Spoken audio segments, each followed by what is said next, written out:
चलिए ओके, अब हम आज नया चैप्टर शुरू करने जा रहे हैं और इस नए चैप्टर का नाम लिख लें सभी लोग। चैप्टर का नाम है अल्टरनेटिंग करंट और हेडिंग है AC voltage applied to a resistor. AC voltage का एक सोर्स लेंगे, क्या नाम है उस सोर्स का? AC generator. ये मैंने पढ़ाया था। तो उस जनरेटर को हम जोड़ेंगे किससे? एक रजिस्टर से, मतलब रेजिस्टेंस से जोड़ेंगे। देखो, हम एक सर्किल बनाएंगे और सर्किल के अंदर इस तरह का साइन बनाएंगे। ये जो साइन है ये रिप्रेजेंट करता है एसी सोर्स को, मतलब एसी जनरेटर को, और इससे हमने जोड़ दिया एक रेजिस्टेंस। तो ये आपका एसी सोर्स है और ये आपका रेजिस्टेंस है। इस एसी सोर्स के अंदर एक कॉइल होती है और वो जो कॉइल है वो इस तरह से घूमती रहती है ऐसे। इस वजह से इसमें वोल्टेज प्रोड्यूस होता है और उस वोल्टेज का मैं इक्वेशन भी डिराइव करवा चुका हूँ। वो बताया था मैंने, equal to E naught sine omega t. लिखना नहीं है अभी, समझ लो केवल, ये बताया था मैंने। और कहा था कि जो इसमें वोल्टेज प्रोड्यूस होता है उसका ग्राफ ऐसे होता है, ये ग्राफ है, ये पढ़ाया था मैंने। तो इस ग्राफ के दो पार्ट हैं, देखो ये पॉजिटिव पार्ट है और ये नेगेटिव पार्ट है। तो पहले जो यहाँ वोल्टेज प्रोड्यूस होता है वो पॉजिटिव है। पॉजिटिव का मतलब सोर्स का एक एंड पर यहाँ प्लस होगा तो यहाँ माइनस होगा, और जब ये नेगेटिव आ गया तो इसका मतलब है कि अब यहाँ प्लस हो जाएगा और यहाँ माइनस हो जाएगा, यानी पोलैरिटी चेंज हो जाएगी। और पोलैरिटी चेंज होने से करंट का डायरेक्शन चेंज हो जाएगा। जब यहाँ प्लस होगा और यहाँ माइनस होगा तो मैं पहले भी बता चुका हूँ कि ऐसा माना करो कि प्लस से करंट निकल रहा है, ठीक? तो यहाँ से करंट निकला और देखो ये जा रहा है, ऐसे करंट आएगा और माइनस की तरफ जाएगा, तो ये करंट बहने लगा तुम्हारा एंटी क्लॉकवाइज, ठीक है? तो जब तक ये वोल्टेज पॉजिटिव रहेगा तब तक करंट हमारा एंटी क्लॉकवाइज बहेगा और उस करंट की वैल्यू फिक्स नहीं रहेगी, वो भी वेरी करेगा। जैसे ये वोल्टेज पहले जीरो था, जीरो से बढ़ते बढ़ते मैक्सिमम हो गया, तो करंट भी पहले जीरो रहेगा, फिर जीरो से बढ़ते बढ़ते मैक्सिमम हो जाएगा। यानी एंटी क्लॉकवाइज करंट बहता भी रहेगा और उसकी वैल्यू भी जीरो से मैक्सिमम हो जाएगी, फिर मैक्सिमम से घट के जीरो हो जाएगी। फिर जैसे ही पोलैरिटी चेंज हुई, मतलब इस की जगह प्लस हो गया और इसकी जगह प्लस की जगह क्या हो गया? माइनस। पोलैरिटी चेंज हो गई तो करंट का डायरेक्शन चेंज हो जाएगा और करंट देखो कैसे निकलेगा, प्लस से निकल के ऐसे जाएगा। अब ये करंट कैसा हो गया? क्लॉकवाइज। तो पहले करंट बह रहा था एंटी क्लॉकवाइज, फिर बाद में जब पोलैरिटी चेंज हो गई तो कैसा बहने लगा? क्लॉकवाइज। तो करंट का डायरेक्शन चेंज होगा पोलैरिटी के अकॉर्डिंग। तो ये इसका मतलब हुआ। अब वोल्टेज चेंज हो रहा है, अलग अलग इंस्टेंट पर वोल्टेज अलग अलग होगा। तो भाई चलो अब लिखना शुरू करेंगे। तो सबसे पहले तो तुम्हें केवल डायग्राम बनाना है, पोलैरिटी हम इसमें नहीं दिखाने जा रहे हैं। इसके बाद हम ये लिखेंगे कि इंस्टेंट टी पर कितना वोल्टेज प्रोवाइड किया सोर्स ने। चलिए डायग्राम बनाइए और मेरे साथ साथ लिखिए। At instant t voltage of the source, voltage of the source is V, और V का इक्वेशन होता है V equal to V M sine omega t. वैसे तो मैंने जब एसी जनरेटर पढ़ाया था तो उसमें ये बताया था equation, E equal to E naught sine omega t, पर तुम लोग जो है ई की जगह वी लिख सकते हो और ई नॉट की जगह वी एम लिख सकते हो, सेम चीज़ है, केवल सिंबल बदल गया। अब यहाँ पर जो वी एम है ये क्या है, where V M maximum voltage, M का मतलब मैक्सिमम वोल्टेज, और इसे हम ये भी कह सकते हैं amplitude of voltage, amplitude of voltage ये कह सकते हैं। और यहाँ पर जो ओमेगा है वो क्या है, मैंने भी बताया था कि एसी सोर्स के अंदर कॉइल घूमती रहती है ऐसे, तो ये जो ओमेगा है उसी कॉइल की एंगुलर वेलोसिटी है, एंगुलर वेलोसिटी ऑफ कॉइल कहाँ रोटेट कर रही है, in source, rotating in source, source का मतलब एसी जनरेटर। अब ओमेगा का फार्मूला भी याद रखिए, ये तो 11th में भी पढ़ा तुम लोगों ने, ओमेगा इक्वल टू 2π/T, ये पूरा लिखते आना है, इतना डायग्राम बनाने के बाद ये पूरा लिखना है। और एक ये भी ओमेगा का फार्मूला पढ़ा था, ओमेगा इक्वल टू 2πf। अब इसमें टी क्या है, टी का मतलब है जो कॉइल घूम रही है उसका एक चक्कर का टाइम, और इसका ये भी मतलब है कि जो तुम्हारा वोल्टेज प्रोड्यूस हो रहा है उसके भी एक साइकिल का टाइम, वोल्टेज का आधा साइकिल ये है, आधा साइकिल ये है, एक साइकिल का टाइम वो भी टी ही कहलाता है। तो यहाँ पर इसे कहा जाएगा टाइम पीरियड ऑफ वोल्टेज, ठीक है, या फिर हम कह सकते हैं time period of coil, time period of coil, ठीक है। और जो एफ है ये क्या कहलाएगी, फ्रीक्वेंसी ऑफ वोल्टेज, या हम ये कह सकते हैं frequency of coil, frequency of coil. Coil की फ्रीक्वेंसी का मतलब है ये कॉइल हमारी जो घूम रही है एक सेकंड में जितने चक्कर लगा जाएगी वो फ्रीक्वेंसी कहलाएगा, ठीक है बच्चों। तो ये तुम्हारा लिखना जरूरी है।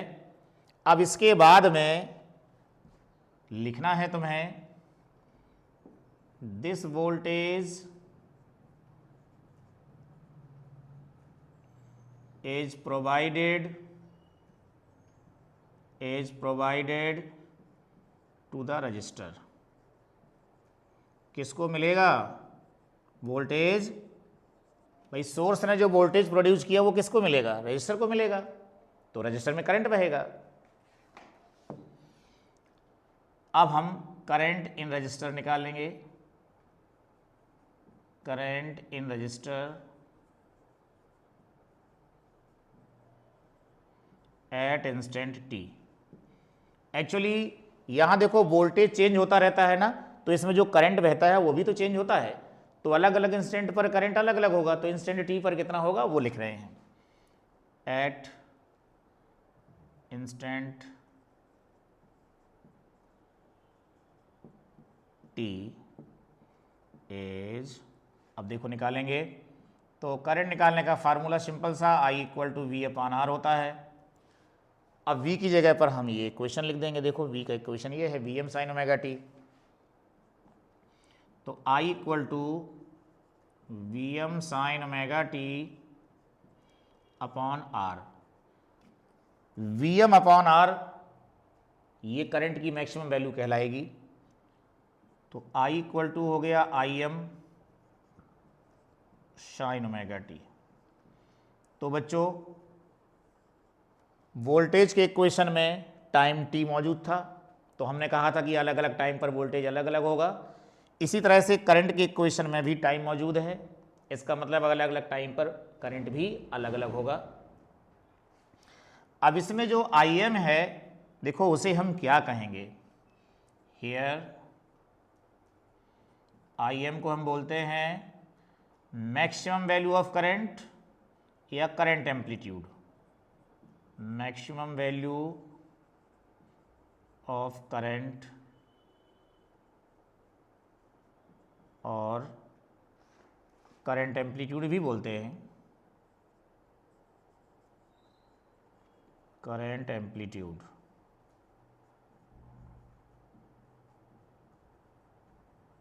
ठीक है, तो ये हमारा करंट निकल आया। और अब देखो करंट भी टाइम के साथ चेंज होगा और वोल्टेज भी टाइम के साथ चेंज होगा, तो किस ग्राफ के अकॉर्डिंग चेंज होगा वो हम बताने जा रहे हैं। तो इसको लिखने के बाद जब पूरा लिख जाए तुम्हारा ये, तो अब तुमको लिखना है, नीचे से लिखेंगे voltage and current, voltage and current very VARY with time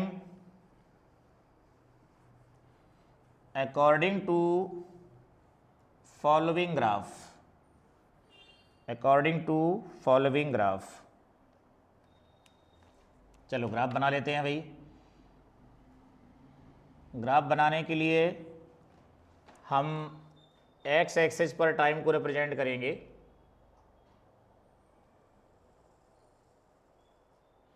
तो टाइम को हम एक्स एक्सिस पर रिप्रेजेंट करेंगे, वोल्टेज और करंट को वाई एक्सिस पर रिप्रेजेंट करेंगे। वोल्टेज की वैल्यू जो होती है वो ज़्यादा रहती है करंट से, वोल्टेज की जो मैक्सिमम वैल्यू है वो Vm और करंट की जो मैक्सिमम वैल्यू है वो Im। अच्छा, वोल्टेज की पॉजिटिव वैल्यू भी होगी, नेगेटिव वैल्यू ही होगी, इसी तरह से करंट में भी होगा। तो करंट हमारा पहले एंटी क्लॉकवाइज बह रहा था, इसके बाद क्लॉकवाइज बहने लगा, तो इसीलिए जब एंटी क्लॉकवाइज बह रहा था तब मान लो पॉजिटिव करंट है, और जब क्लॉकवाइज बहने लगा तो मान लो क्या है, नेगेटिव करंट है। तो पॉजिटिव करंट और नेगेटिव करंट दोनों शो करने पड़ेंगे हमको, इक्वल इक्वल डिस्टेंस पर शो करेंगे। ये हो गया -Im, इसी तरह से जैसे यहाँ Vm शो किया था तो उसी तरह से तुम्हें यहाँ नीचे -Vm शो करना है। अब पूरा देखो हम ग्राफ पेपर टाइप का बना लेते हैं इधर।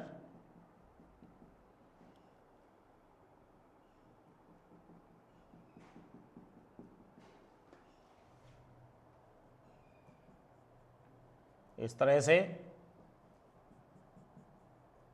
चलिए, अब देखिए ग्राफ की स्टार्टिंग कहाँ से होगी। अब आप इसमें t की वैल्यू 0 रख दीजिए, तो स्टार्टिंग पॉइंट पता चल जाएगा। t की वैल्यू 0 रखी तो ये 0 हो गया, और साइन 0 की वैल्यू 0 होती है, उसने पूरे को 0 कर दिया, यानी ग्राफ की स्टार्टिंग 0 0 से होगी। क्यों 0 0 से होगी?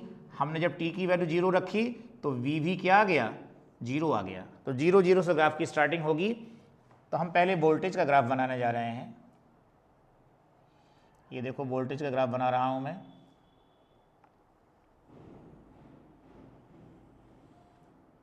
और एक टाइम पीरियड के लिए ही मैं ग्राफ बना रहा हूं, मतलब जब कॉइल हमारी एक चक्कर लगा लेगी उस एक चक्कर के टाइम के लिए ही मैं यहां पर ग्राफ बना रहा हूं। अब करंट का देखो ग्राफ बनाता हूं मैं, डॉट डॉट बनाऊंगा इसका।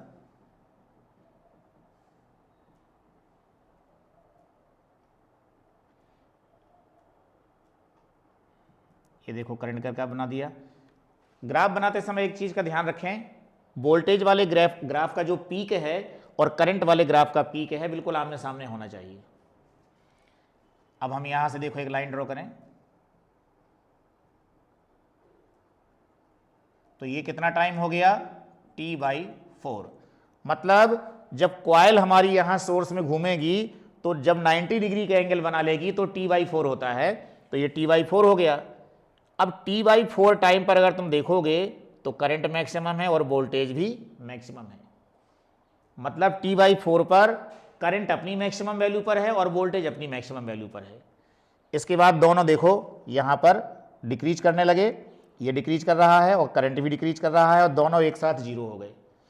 तो दोनों एक साथ इंक्रीज होते हैं, मैक्सिमम हो जाते हैं, फिर डिक्रीज होने लगते हैं। यही नेगेटिव डायरेक्शन में भी है। ये टाइम कहलाता है t/2 और यहाँ एक परपेंडिकुलर ऐसे ड्रॉ कर देंगे। दोनों ग्राफ के पीक एक साथ बनाएं, 3t/4 और ये t। ठीक, तो ये हमारे जो डार्क ग्राफ को देख रहे हो तुम लोग, ये वोल्टेज वाला ग्राफ हो गया और ये जो डॉट डॉट डॉट ग्राफ देख रहे हो ये करंट वाला ग्राफ हो गया। तो दोनों ही ग्राफ मैंने यहाँ बनाए। तो ग्राफ के अकॉर्डिंग वोल्टेज और करंट वेरी कर रहे हैं। इसमें एक ही टाइम पर वोल्टेज अपनी मैक्सिमम वैल्यू पर है और करंट अपनी मैक्सिमम वैल्यू पर है, और उसी टाइम पर आगे चल के फिर वोल्टेज जीरो हो गया तो करंट जीरो हो गया। इस तरह के वेरिएशन को हम ये कहते हैं कि ये वोल्टेज और करंट सेम फेज में हैं। ठीक है, कैसे हैं? सेम फेज में। तो ये ग्राफ बना लीजिए पहले और फिर नीचे लिख दीजिए here voltage and current both are in same phase.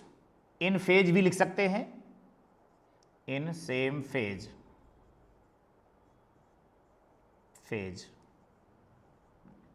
Phase को आप लोगों ने 11th में वेव वाले पोर्शन में पढ़ा है कि फेज क्या होता है। यहां तो हम थोड़ा सा ही जिक्र करेंगे उसका।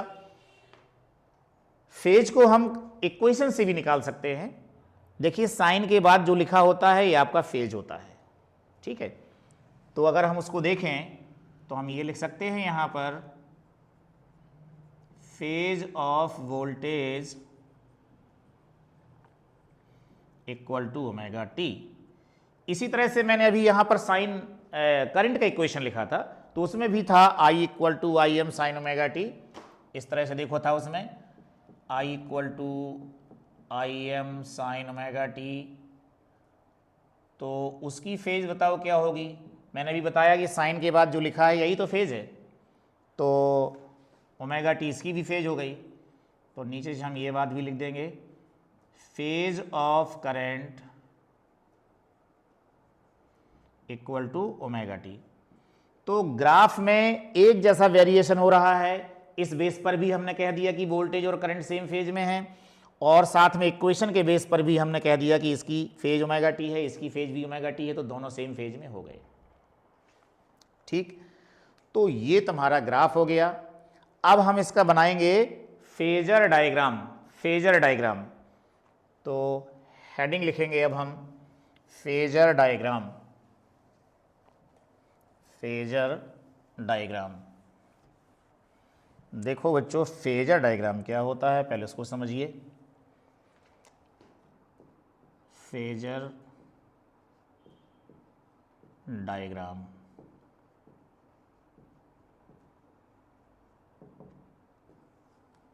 फेजर एक वेक्टर होता है जो फेज को रिप्रेजेंट करता है।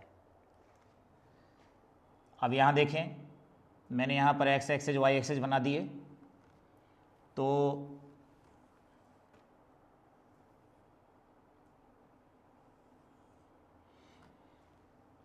वोल्टेज का फेजर यानी वोल्टेज को रिप्रेजेंट करने वाला वेक्टर ये है।